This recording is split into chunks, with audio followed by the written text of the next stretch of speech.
സംസ്ഥാനത്തെ ഏറ്റവും ദുർഘടവും വിദൂരവുമായ പോളിംഗ് ബൂത്തുകൾ ഉൾപ്പെടുന്ന സംസ്ഥാനത്തെ ഏക ഗോത്രവർഗ പഞ്ചായത്തായ ഇടമലക്കുടിയിലേക്ക് പോളിംഗ് ഉദ്യോഗസ്ഥർ യാത്ര തിരിച്ചു. 1844 വോട്ടർമാരാണ് ഇടമലക്കുടിയിൽ ഇത്തവണ വോട്ട് രേഖപ്പെടുത്തുക. വിധിയെഴുത്തിന് മണിക്കൂറുകൾ മാത്രം ബാക്കി നിൽക്കെ ദേവികുളം മണ്ഡലത്തിൽ വോട്ടിംഗിനായി വേണ്ട ഒരുക്കങ്ങൾ എല്ലാം പൂർത്തിയായി കഴിഞ്ഞു.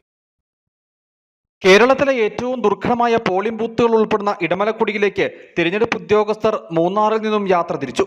മൂന്നാർ വൊക്കേഷണൽ ഹയർ സെക്കൻഡറി സ്കൂളിൽ നിന്നുമായിരുന്നു പോളിംഗ് സാമഗ്രികൾ ഉദ്യോഗസ്ഥർ കൈപ്പറ്റിയത്. ദേവികുളം സബ് കളക്ടർ VM ജയകൃഷ്ണന്റെ നേതൃത്വത്തിൽ പോളിംഗ് ഉദ്യോഗസ്ഥർക്ക് തിരഞ്ഞെടുപ്പ് സാമഗ്രികൾ വിതരണം ചെയ്തു. തിരഞ്ഞെടുപ്പ് ഉദ്യോഗസ്ഥർക്കൊപ്പം പോലീസ് ഉദ്യോഗസ്ഥരും വയർലെസ് ടീം, വനപാലകർ എന്നിവരുമുണ്ട്. സംസ്ഥാനത്തെ ഏക ഗോത്രവർഗ പഞ്ചായത്തായ ഇടമലക്കുടിയിൽ ഇത്തവണ വോട്ട് രേഖപ്പെടുത്തുന്നത് 1844 വോട്ടർമാരാണ്. Edamalakkudi tribal school, Mulakatharkudi community hall, Parappayarkudi EDC centre എന്നിങ്ങനെ 3 ബൂത്തുകളാണ് ഇവിടെയുള്ളത്.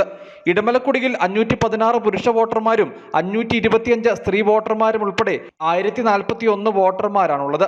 മുളകതറക്കുടിയിൽ 261 പുരുഷ വോട്ടർമാരും 246 സ്ത്രീ വോട്ടർമാരും ഉൾപ്പെടെ 507 വോട്ടർമാരും, പറപ്പയാർകുടിയിൽ 156 പുരുഷ വോട്ടർമാരും 140 സ്ത്രീ വോട്ടർമാരും ഉൾപ്പെടെ 296 വോട്ടർമാരുമാണുള്ളത്. വിധിയെഴുത്തിന് മണിക്കൂറുകൾ മാത്രം ബാക്കി നിൽക്കെ ദേവികുളം മണ്ഡലത്തിൽ വേണ്ട ഒരുക്കങ്ങളെല്ലാം പൂർത്തിയായി കഴിഞ്ഞു. News bureau, Adimali.